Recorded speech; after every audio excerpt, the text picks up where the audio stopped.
Teka lang, mayroon pa tayong isa bago tayo magtapos. Okay. Ito medyo controversial to eh. Sige. So, kamusta po mga ka-Streetwise? Ako po si Takeru Miyamoto at welcome po sa aking munting channel. So, mga kababayan, kagabi, pumutok sa balita ito. At ito, kung totoo talaga ito, kailangan na talaga mag-resign ni Mel Robles. Kasi nung una ko itong nabasa sa balita, nainis ako eh. Nainis talaga ako. Nainis ako sa PCSO. Totoo yun. Ang sabi dito, no? Sabi ni Rapi Tulfo, PCSO list showed one better won 20 times in a month. So, ibig sabihin nun, mga kababayan, nagpa-interview si Rapi Tulfo at meron pong isang tumataya sa loto, nanalo po ng 20 beses, 20 times sa loob ng isang buwan. Di ba? Sabi ko, ay wala na to, sabi ko. Ano na to? Kasi tayo naman mga kababayan, pro-government tayo. Lahat po ng mga in-appoint po ni PBBM, susuportahan po natin yan. Kapag merong mali, babatikusin natin.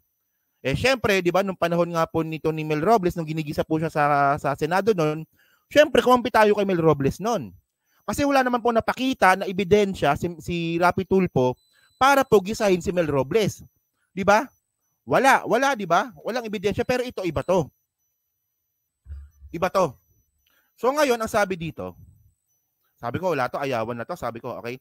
Senator Rapi Tulfo on Tuesday disclosed that a better name appeared to have won Lotto 20 times in a 1 month, citing a list submitted by the Philippine Charity Sweepstakes Office. So, ibig sabihin nun, ang nagbigay din po pala ng listahan kay Rapi Tulfo is yung PCSO din.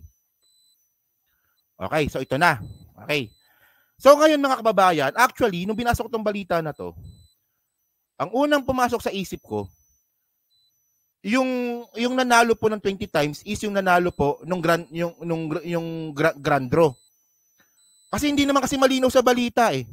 Hindi malinaw sa balita eh. Kung ano ba talaga, di ba? Siguro baka magkapangalan lang, sabi ni Rapi Tulfo, pero still pare-pareho yung premyo ang pinanalunan paulit-ulit in 1 month. Lalong na tumambak ang mga questions, sabi ni Rapi Tulfo yan. Okay? So, bad trip to, sabi ko. Kasi una, yung balita, hindi naman sinabi kung anong klaseng loto, anong klaseng laro sa loto yung pinanalunan. So, syempre, ang papasok sa isip ko nito, at siguro naman pati rin po sa inyo, ang papasok sa isip ninyo, yung grand draw, yung grand prize, na pumapalo minsan ng 100 million, 50 million, 20 million, di ba? Ayan yung grand draw eh. Pero yun mga kababayan, ang tanong dito, meron palang listahan si Rapi Tulfo na merong nanalo ng 20 beses sa loob ng isang buwan. Ang tanong, bakit niya hindi sinabi kung anong klaseng laro yon? Kung anong laro sa loto yon? Diba? Ayun yung ayun yung tanong dito eh. So ngayon, sumagot si Mel Robles kanina. Kita nyo, diba? Nauna yung pagpapapogi ni Rapi Tulfo bago niya kinlaro. Kasi meron naman pala siyang listahan, hindi niya pa kinlaro. Ito, panoorin natin itong sinabi ni Mel Robles kanina. Magandang umaga, GML. Ay, magandang umaga sa iyo. Okay. Una, para maklaro lang, galing sa inyo yung listahan. Opo. Tama. So, naging transparent po ang PCSO dyan. Pangalawa, talaga ba may isang mananaya na nanalo ng 20 beses sa loto sa loob ng isang buwan? Okay. Sa pasimula, kung sa jackpot po, wala pong ganyan. No? Yung jackpot natin, hindi jackpot to. Hindi majority. Jackpot to. Okay. Hindi ito 642, 648. Hindi ho yan jackpot bearing. Ayan, malinaw. Okay So ngayon, malinaw ngayon na yung nanalo po sa loto ng 20 times, hindi po yun sa jackpot. Hindi sa jackpot. Kasi kung sa jackpot to, ayawan na to. Mag-resign ka na. Ayawan na to talaga kung sa jackpot to. So ngayon, ang tanong kasi natin dito mga kababayan, meron din po kasing listahan si Rapi Tulfo. Binigay sa kanya ng PCSO. Ang tanong kasi dito, ang ginawa ni Rapi Tulfo, nagsalita sa media, hindi pa kinumpleto. Hindi pa kinumpleto. 'Di ba? Yung sinabi lang ni Rapi Tulfo sa media, merong nanalong isang betor 20 times isang buwan. This is unacceptable. Gaganon-ganon pa yan, di ba? Ayun naman pala, meron ka palang listahan. Bakit hindi mo pa kinumpleto? Hindi mo pa kinumpleto kung jackpot ba yun o sa mga pipitsugin na laro sa loto. So, ibig sabihin ng mga kababayan, di ba, nagbibigay na naman ng mali siya. Ugali talaga ni Rapi Tulfo yan eh. Ako medyo believe naman ako kay Rapi Tulfo. No?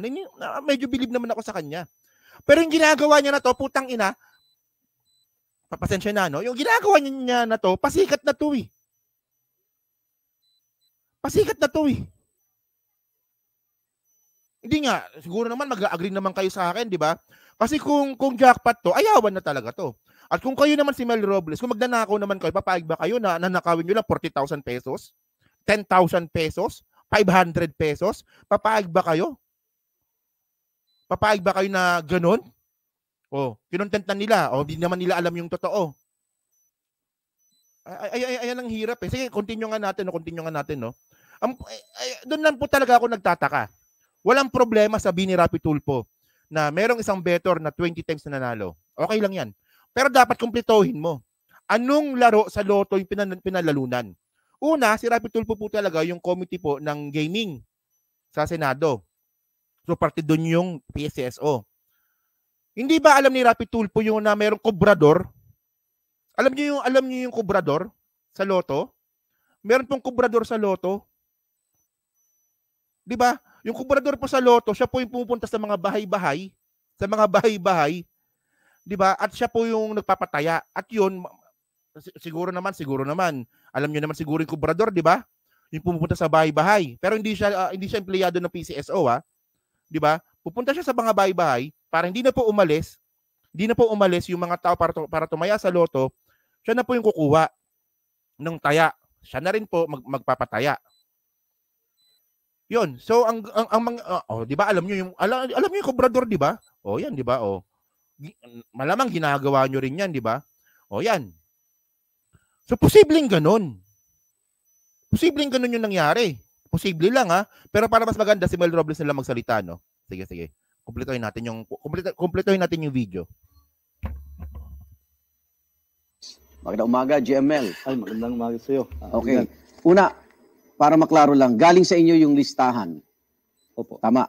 So naging transparent po ang PCSO diyan. Pangalawa, talaga ba may isang mananaya na nanalo ng 20 beses sa loto sa loob ng isang buwan? Okay. Sa pasimula, kung sa jackpot po, wala pong ganyan. No? Yung jackpot natin. Hindi jackpot to. Hindi majority. Okay. Hindi ito 642, 648. Hindi ho yan jackpot bearing. Sigurado po kami dyan dahil wala pong nananalo ng 20 jackpot games in 1 month. Pero, maaaring ang isang tao ay mag-claim ng 20 times or even more than 20 times sa ibang games namin. Hindi lang po jackpot ang games namin eh. Meron kaming 2D, 3D, 4D, 6D, yung mga lower tier games. At ang kadalasan dyan, ang practice talaga dyan, kahit bago pa ako dumating, ang claiming ng 10,000 and above ay ginagawa sa branch namin. Yung 10,000 and below ay pwede nang i-claim yan sa outlet. Okay. Pwede na lang i-claim yan dyan. Pero yung 10,000 and above, most likely sa branch namin na nasa munisipyo. Kapitolyo. Most likely Kapitolyo. At kung ikaw ay nasa probinsya, ang access mo lang ay outlet, pupunta ka pa sa Kapitolyo kung saan ang aming branch nando doon. So for that matter, ang ginagawa ng iba, makikisabay na lang doon sa may-ari ng outlet, paki naman. Siguro at a discount maybe, or ibawas mo na pamasahe mo. Kasi yung iba walang ID, minsan physically hindi kaya. So these are regular. Bago pa ako dumating, ganyan na talagang practice. Paki-claim. So ibig sabihin yung nanalo, pwedeng hindi siya ang kumuha? Yes. Yung claimant ng winning ticket is not necessarily the winner. Kasi hindi ito jackpot. Hindi jackpot. Yung jackpot, personally ka pupunta. Ito, mga ibang games ninyo. Lower tier ang tawag namin dyan, mga mas mabababa. Yan. So, posible nga na 20 beses nanalo itong... Nag-claim. Let's clarify that. Okay. Posibleng 20 times na nag-claim or even more. Na hindi siya ang nanalo? Not necessarily. Kasi parang pay to cash na check yan eh. Pag hawak mo, yun eh. Di ba? So, sa listahan nyo, GM, na-verify na ba sino itong tao yung to? Yes, at meron pa kaming, may tinidang pa nga kaming mas malalaki. At doon nga lumabas na may mga outlet owner na talagang ganyan ang gawin. And we will present that pag kinailangan nila.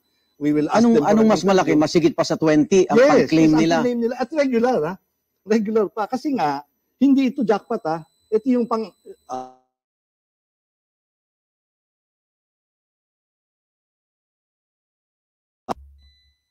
kasi 300,000 and above. Posibleng itong taong ito, utusan lang ng mga nanalo. Or pinaki nga na pwede nga O siya rin ang nanalo. yan ang gawin. And we will present that pag kinailangan nila.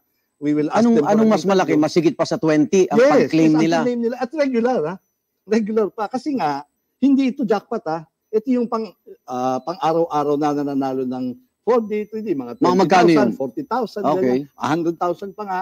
So, kasi 300,000 and above. Posibleng itong taong ito, utusan lang ng mga nanalo. Or pinaki nga na pwede nga, O siya rin ang nanalo. pwede rin siya rin ang nanalo, pero hindi conclusive yun na siya ang nanalo. Lalo na kung jackpot, hindi imposible. Hindi, kasi talaga yun. kung siya ay regular na pumupunta sa PCSO dahil claimants o nanalo, siya na rin yung laging uutusan pumunta. Hindi lang yun. Pwede ba yun? Pwede ho yun. Saka yung may-ari nga ng Lotto Out, regular na kumukuha ng papel yun eh, Okay. sa branch namin. So very natural na kung sino man yun, makikisabay ka na kasi. Nag-comment si Ninyo eh. Akit ka nga Ninyo, explain mo nga to. So ito no mga kababayan, ito no. So mga ka-streetwise, ang sinasabi natin dito, kung totoo, ulitin ko lang no, kung totoo talaga na merong 20 nanalo, 20 beses na nanalo sa Grand Lotto, ayawan na. So ayun na nga po yung sinasabi ko nga mga kababayan. Okay. Ang punto lang natin dito, sana bago man lang sana magbigay ng pahayag itong si Rapi Tulfo na parang sinasabi niya na may dayaan na kaagad, sana kinumpleto niya sana yung statement niya.